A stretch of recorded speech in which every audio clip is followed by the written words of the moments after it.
Hello guys and welcome to another day with Simulata. My name is Serge and in today's video I'm replacing a brake booster. So this is the old one that I removed. This is the new one. This van came in with a brake light being on. Now it's probably, I'm not sure if it's associated with the brake booster, but we are having an issue with it because this spring right here, as you can see, it's very loosey-goosey on the inside. So when I removed this master cylinder, brake master cylinder, this spring kind of just all came out. Because right now, see, like, it's not coming out due to the fact that this is depressed. So this is, going down and this is going down. But when this is applied to the brake pedal pushes everything kind of like in, and when it does, it causes the spring to try to come out. So both of these now is in a released position, And here's kind of like the differences that I'm noticing. You see this new one? Look, it's very nice and springy. If I try to pull on it, nothing's happening. It's not coming out. Like it's very nice. Like I don't feel that this is going to be falling out. Now, this one, oh, it's just all over the place. It's like look at it. Like I could just like literally easily pull this stuff out, and I will, just to show you kind of like what we're dealing with inside. So on the inside, let's see if we could get this focused. On the inside, you got these little plastic tabs and stuff, and although they look like they're broken, I mean, some of them are, some of them aren't. On the video, it's really hard to see the tabs that are actually holding this thing in place. They look like they're broken, but this is really not how they look. But anyways, one of the tabs is broken, and it's one of the smaller tabs, and it's the one that goes across. It's the one at the very bottom one, basically the one in a six o'clock position. That one's missing. That being said, there's the outside tab that's supposed to hold the spring in. So what's going on is you put this large spring in, right? At first, of course, you would need to, well, it probably doesn't really matter which order you put this in, but when you put this in, you could kind of try to spin it or whatever. It's supposed to lock in, and there's no tabs broken on this, and it's just very loosey-goosey, like it just kind of comes out, okay? Now, you could also start with the inner spring and put the inner spring in first, around the edges where it's supposed to go. So let's see if we could put this on here. And by the way, guys, this is a 2007. Most of these brake boosters, they look different. Like 2010, 12, it's different. That spring is kind of like on the outside, but this one's on the inside. So, so once I installed this, there's actually tabs that's supposed to be holding this, and of course one of them is not there, but this is not holding anything. And I guess if you could find, well, I was gonna say you could find a replacement plastic piece, which is this. You could just replace it. I mean, I don't even know if we're able to really pull this out. I guess you can't, due to the fact that that big ring is around it. So you would have to actually disassemble this whole thing just to deal with a plastic piece. So that being said, you could, put this thing back if you're having a problem with it, and see if this is going to work for you, and put the one that's in the middle, and when you do that, now you have to aim this plastic piece in between the springs like this, and then you could sort of, like, if you want, you could sort of spin it, and this kind of like helps align stuff. But then if you try to like just easily try to lift on this whole thing just lifts off. So another thing to notice is look how much this one has sunk. This one is sunken like half an inch. This one is sunk about a quarter. And the fact that this is depressed, this is why it's kind of like making it seem kind of weird. So like if I push it up, then this gets in this position. But as you can see, like it just sort of like falls. And this one, if I push it up, you could see how, you know, that spring comes out and you could see how everything is. But then when you let it down, you see how it's got sort of like breathes, and you could hear the air. You could still hear the air on this one.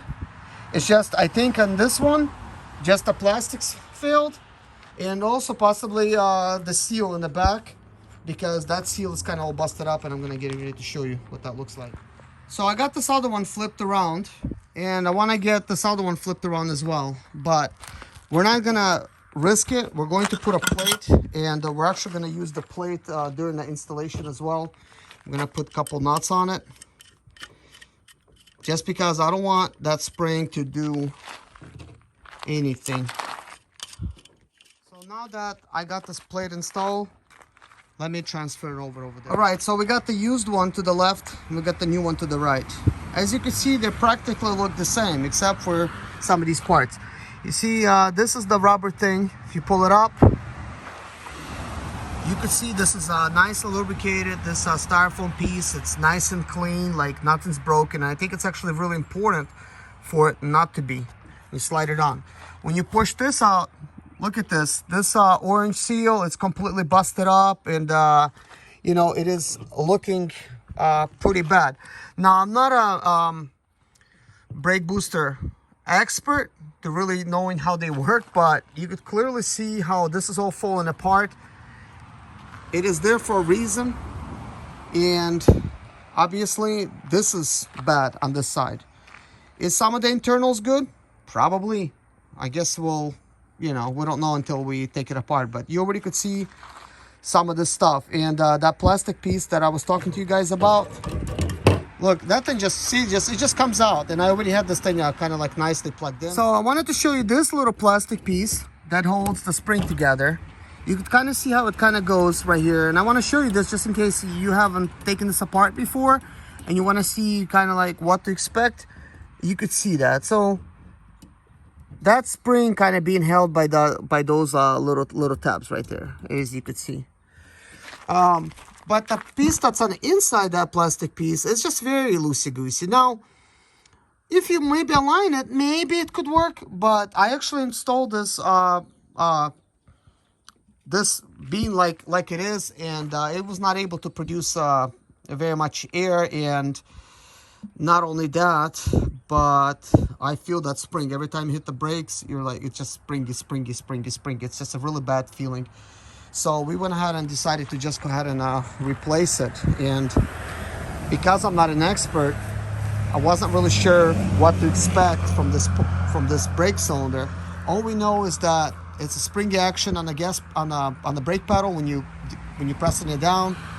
It's not creating enough boost for the brakes. It might create some if you drive it enough. Maybe the pressure will build up, but ultimately, if it's parked, it's just kind of like losing its air and stuff. But anyways, about the installation. The installation process is actually straightforward. This is not very complex. There's 4 bolts that holds this in the back. Let me show you kind of like where those bolt holes are. And it gets assembled over here. As you could see the shiny bolts all the way through. So this is where it gets assembled. And then a portion of the brake connects over here with like a finger and a cotter pin. I don't know if I said that. Well, like basically a pin, which I will show you what it looks like. It's this thing is what I call the finger, and then the cotter pin, which is right here, goes right through it. So what I was really surprised to find out that I just simply pulled this thing out, you know, just using like regular like needle nose pries. So this was not that complicated. Guys, I want to just record some videos of the progress, kind of like step-by-step type of video, but I'm not over here installing it because I already can explain how everything goes. So technically, there's only 2 bolts that's holding it, obviously, and they're the 2 middle ones. So let me show you which ones. So as we get in here, this one and the one across it, which is that one, it is the 2 that hold the master cylinder. These other 2 you don't have to remove. I had them removed because I wasn't sure if I'm gonna have to remove this whole pedal assembly, but I did not need to. Now, as you install it, it's a good idea to try to see if you could aim this, make sure this is kind of like in the middle, and then as you need to, you'll be able to adjust the brake pedal like up and down. But something that I don't want to do is I don't want to install this portion just yet. I don't know if maybe it would be a good idea to install it.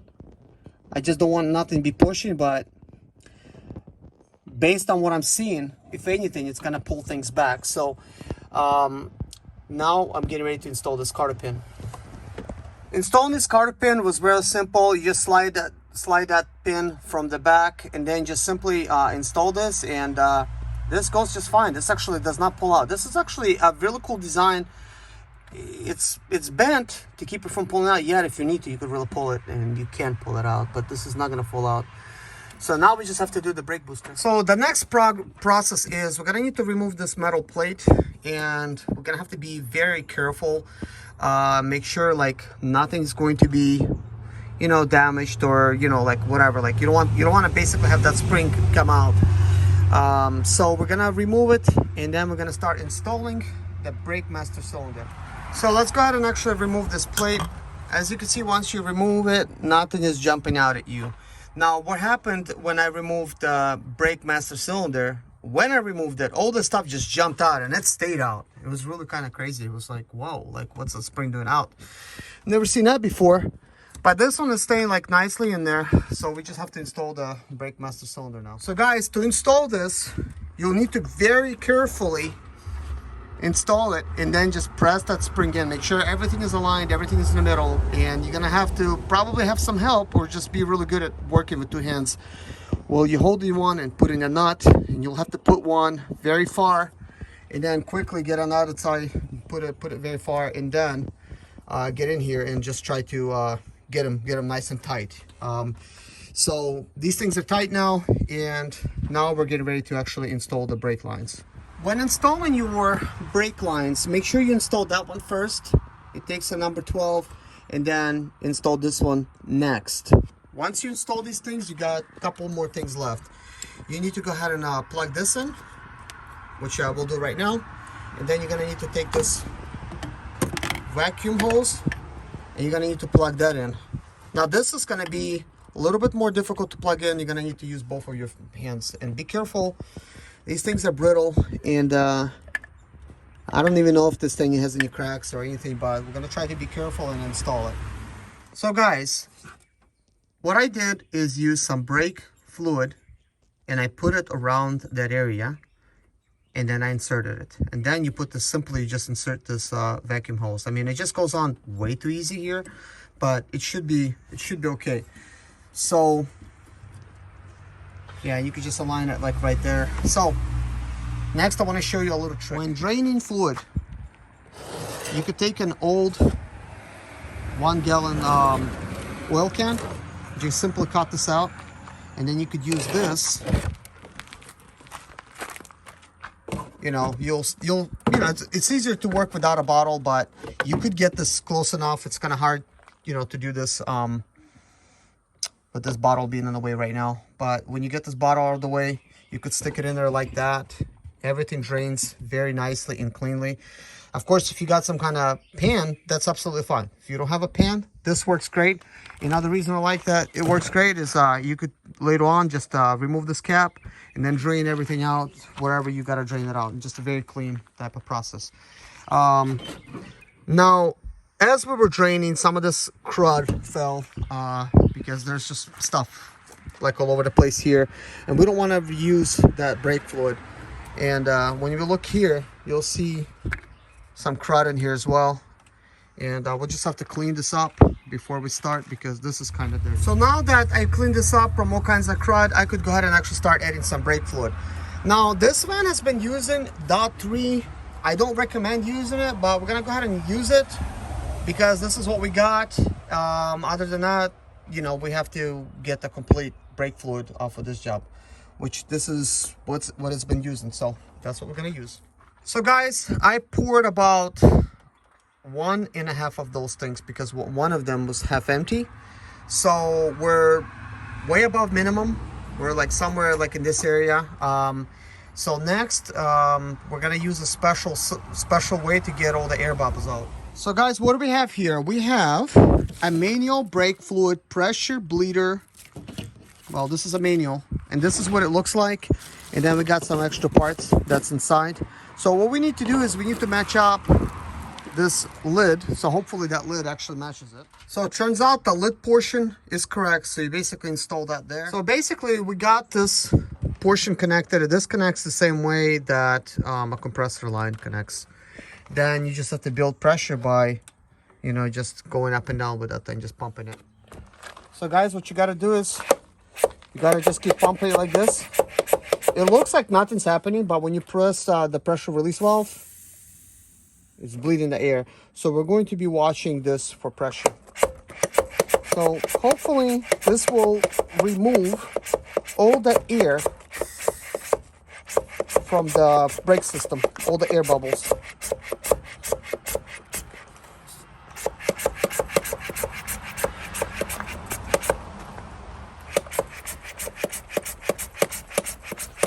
This sort of replaces a person that's sitting over there like in the pumping brakes. So technically when we do this, this pressurizes the system, and we need to have somebody starting at the rear wheel on the passenger side, opening up the brake lines and, you know, bleeding the system. But this is sort of replaces that person. So you just pump it up and then release it, and it's supposed to be some bubbles coming out. So it just applies brakes is basically what it's doing. Hey guys, I really did get lucky. I pumped this up to 20 psi and just let it sit. And all I've done is basically started the van up. And once I started the van up, the brakes already had like really good brakes. Like I was actually able to press on them. So it looks like I will not need to bleed the brakes after all, saving me some time. I'm not sure if this is the system that pulled the air pockets out or there was not any. But I will tell you this. When old brake booster was installed, the brake pedal was falling all the way down to the floor, and it was just spring action. Well, anyways, guys, I hope this really helped you out, guys, because I heard there's no videos on this type of system. If you have any questions, please feel free to write to me in the comments section below. I'll try to get back to you in a timely manner, or somebody else might answer in our Sprinter community. But anyways, guys, subscribe if you haven't already, and I'll see you guys in the next video. So guys, what do we have here?